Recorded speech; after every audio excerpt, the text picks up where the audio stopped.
Hey guys, good morning and welcome back to my channel. तो दोस्तों, आज मैं करने जा रहा हूं second T20I India versus New Zealand के मैच का एनालिसिस। मैं आपको ऐसे इस टोन में इसलिए बोल रहा हूं क्योंकि वो मैच इतने धमाकेदार था। वो मैच तो हुआ एकदम फुल ऑन स्पीड में, लेकिन ऐसा लगा कि जैसे वो स्लो मोशन में हमारे इमोशन के साथ स्लो मोशन में जा रहा है, वो ऐसा लगा। तो दोस्तों, क्या मैच था यार, क्या मैच था। अगर आपने मुझे लाइव रिएक्शन, मेरा जो लाइव रिएक्शन वीडियो अगर देखे रहोगे तो उसमें आपको मेरे इमोशंस तो साफ साफ नजर आए रहेंगे। और अगर अगर देखना है, जैसे आप नहीं देख पाए हो, तो जाके देख सकते हो रिएक्शन वीडियो के मेरे प्लेलिस्ट में। आपको दिख जाएगा कि कितना एक्साइटमेंट था, कितना एनर्जी से भरा हुआ था, और आप लोगों को अच्छा भी लगेगा। तो दोस्तों, रायपुर के मैदान पर भाई इंडियन टीम का सैलाब आ गया, स्पेशली ईशान किशन और सूर्या दादा का।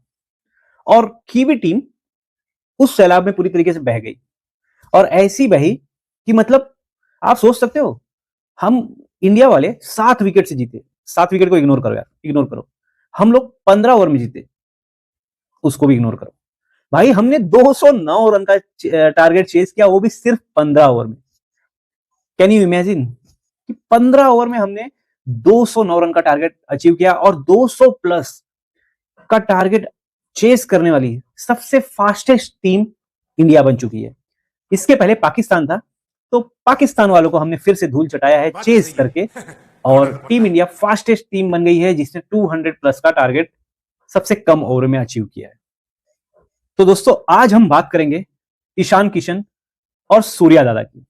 ईशान किशन की उस तूफानी पारी की, उस तूफानी कमबैक की, और सूर्या की कप्तानी पारी की, जो शुरू में लगा कि भाई पहले 10 बॉल तक ऐसा लगा कि सर ये तो टट्टी है। सूर्या दादा से ये एक्सपेक्ट तो नहीं करते हम, लेकिन बाद के जो 10 बॉल खेले, फिर लगा कि भाई यही तो है अपना सूर्या दादा, यही है जो पहले आता था और तूफान उड़ा के चला जाता था। तो मजा आया सूर्या दादा को देख के। भाई 200 के ऊपर का स्ट्राइक रेट, चाहे वो ईशान किशन हो, चाहे वो सूर्या दादा हो, और चाहे बाद में आया हुआ हमारा शिवम दुबे हो, दो तीनों भाई ने 200 के ऊपर के स्ट्राइक रेट से कीवी बॉलरों को उधेड़ा है।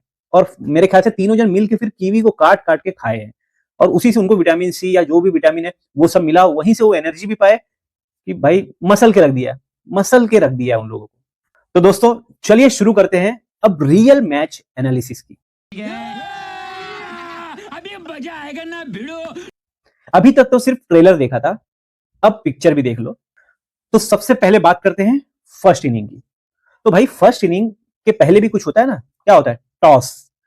तो भाई टॉस का बॉस आज सूर्या दादा बने, और जैसा कि मैंने मैच प्रीव्यू में बोला था, अगर नहीं विश्वास है तो जाके देख लो, कि भाई ड्यू फैक्टर की वजह से जो भी टीम टॉस जीतेगी उसको बॉलिंग ही चूज करना है, मतलब उसके पास कोई ऑप्शन नहीं है कि टॉस जीतो और बॉलिंग चूज करो। वही किया हमारे सूर्या दादा ने। तो सूर्या भाऊ ने टॉस जीता और बॉलिंग चूज किया, जो कि सही साबित हुआ। हुआ कि नहीं?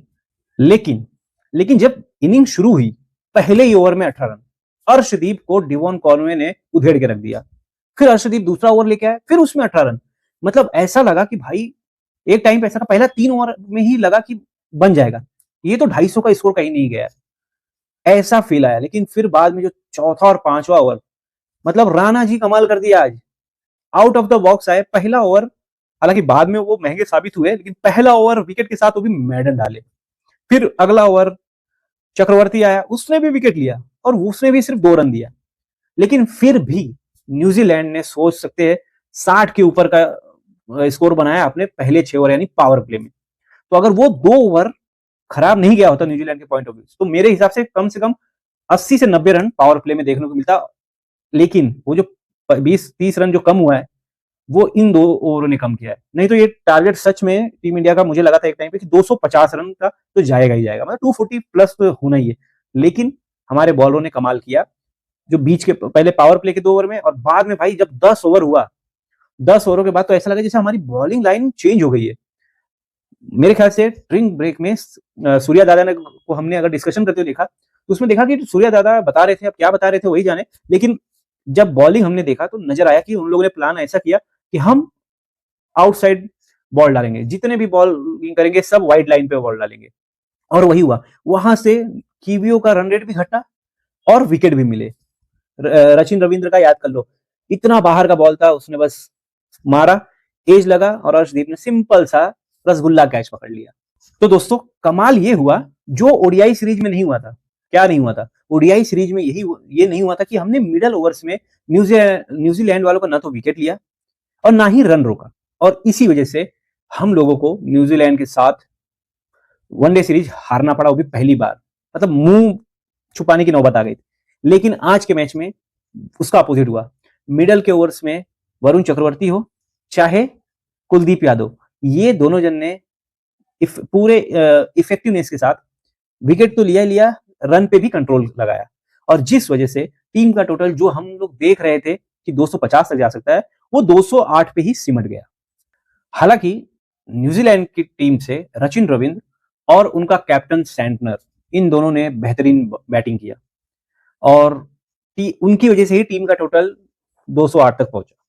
और दोस्तों रायपुर की पिच को देखते हुए हमें लगा कि भाई और जिस हिसाब से बाद में बैटिंग चेंज हुआ, उस हिसाब से लगा कि कहीं ये 209 का स्कोर ज्यादा तो नहीं है।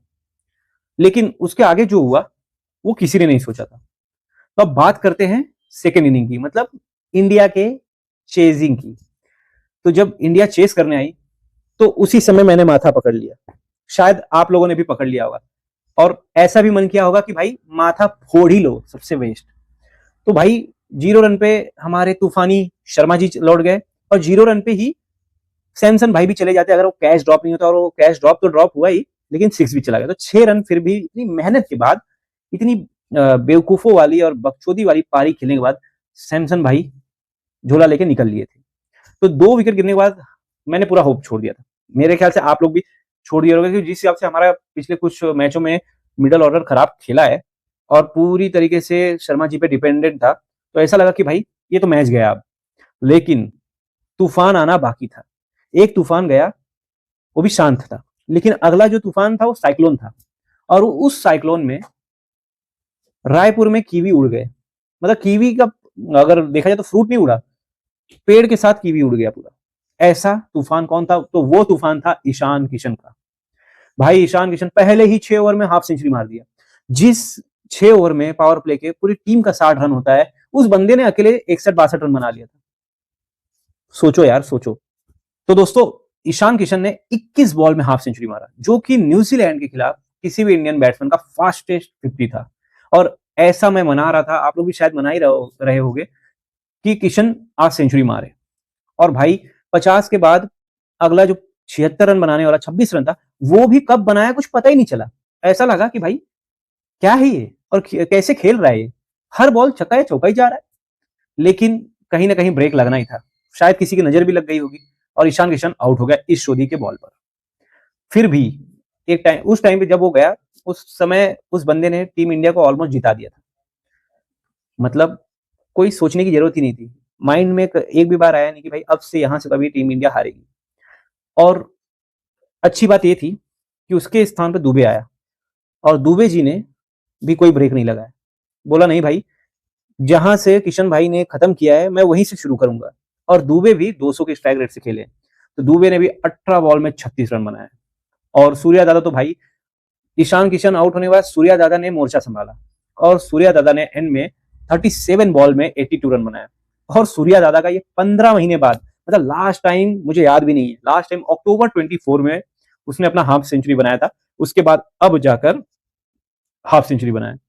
तो एक अच्छी खबर ये है टीम इंडिया के लिए कि ईशान किशन और सूर्या दादा, ये दोनों का कमबैक हो गया है, और जोरदार धमाकेदार कमबैक हुआ है। मतलब ऐसा लगा कि कहीं पे न्यूक्लियर ब्लास्ट हो गया जिस तरीके से दोनों ने। अब बात करते हैं मैच का टर्निंग पॉइंट और की मोमेंट्स का। तो मैच का टर्निंग पॉइंट तो देखो पहले ही 2 ओवर में आ गया था जब हमारे ओपनर चल गए, लेकिन एक्चुअल टर्निंग पॉइंट तीसरा ओवर था जब ईशान किशन ने 24 रन, ईशान किशन ने एक ही ओवर में 24 रन मार दिया। मतलब न्यूजीलैंड का वहीं से ही ग्राफ गिरता चला गया। न्यूजीलैंड वहीं पे ही ऐसा लगा कि भाई ये लोग अब जमीन के अंदर गड़ चुके हैं, और उसके बाद ईशान किशन को बस सिर्फ उनको दफनाने की देरी थी। मतलब खड्डे न्यूजीलैंड ने पहले 2 ओवर में खोदे, लेकिन तीसरे ओवर में ईशान किशन आया और उन न्यूजीलैंड की टीम को ही खड्डे में धकेल दिया। और एंड में सूर्या दादा ने उसको पूरी तरीके से, सूर्या दादा और शिवम दुबे ने पूरी तरीके से उसको ढका। तो दोस्तों अब हम सीरीज में मतलब इंडिया सीरीज में 2-0 से आगे है और ईशान किशन का फॉर्म में लौटना वर्ल्ड कप के लिए बहुत बड़ी खुशखबरी है। हालांकि न्यूजीलैंड की बॉलिंग काफी बिखरी हुई लगी। ऐसा लगा ही नहीं कि ये कोई न्यूजीलैंड के मेन स्ट्रीम बॉलर हैं। ऐसा लगा कि भाई न्यूजीलैंड के क्लब क्रिकेटर्स आके बॉलिंग कर रहे हैं न्यूजीलैंड में, मतलब न्यूजीलैंड की टीम के साथ। तो बिल्कुल भी नहीं लगा ऐसे बॉलर हैं। हालांकि बस एक जो उनमें बोल सकते हैं कि जैसे बोलते हैं ना कि 100 लोगों में एक जो सामने नजर आता है, एक चमक जिसके आंखों में रहता है, वो था डफी। डफी एक ऐसा बॉलर था जिसने लाइन लेंथ के साथ बॉलिंग भी किया और इकोनॉमिकल किया। बाकी सब ऐसा लगा कि बस नदी में बहने आए हैं और बह गए। अब अगला मुकाबला गुवाहाटी में है। तो क्या लगता है, न्यूजीलैंड वापसी कर पाएगी या फिर इंडिया यहीं पे सीरीज को सील करके मुहर लगा दे कि भाई ये सीरीज हम जीत चुके हैं, अब न्यूजीलैंड वालों तुम कितने भी पहाड़ उठा लो, तुमसे ये सीरीज नहीं उठाया जाएगा, ये ट्रॉफी नहीं उठाई जाएगी।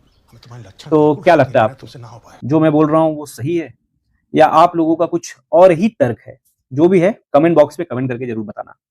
और एक चीज, आपको क्या लगता है, अगर सैमसन ऐसे ही सीरीज में बेवकूफों वाला और बकचोदी वाला शॉट मार के आउट होता रहेगा और ऐसे ही खराब कीपिंग भी करेगा, आज की कीपिंग भी उसकी खराब थी, ऐसी अगर कीपिंग करेगा तो क्या लगता है कि ईशान किशन उसको धकेल के उसकी जगह आ जाएगा? क्योंकि अगर तिलक भाई आ गए वर्ल्ड कप में तो तिलक भाई का जो तो जगह है ही, लेकिन अगर सैमसन भाई अगर नहीं खेलेंगे तो ईशान किशन को लात मारने में बिल्कुल भी मतलब रहेगा कि बिल्कुल भी टाइम नहीं लगेगा।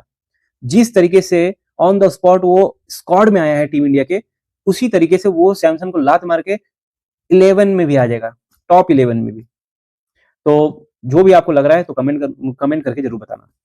और हाँ, अगर वीडियो पसंद आया हो तो लाइक करो, मेरे चैनल को सब्सक्राइब करो और बेल आइकन दबाना ना भूलना, ताकि ताकि कोई भी क्रिकेट का जो भी अपडेट हो वो आपको मिस ना हो मेरी तरफ से।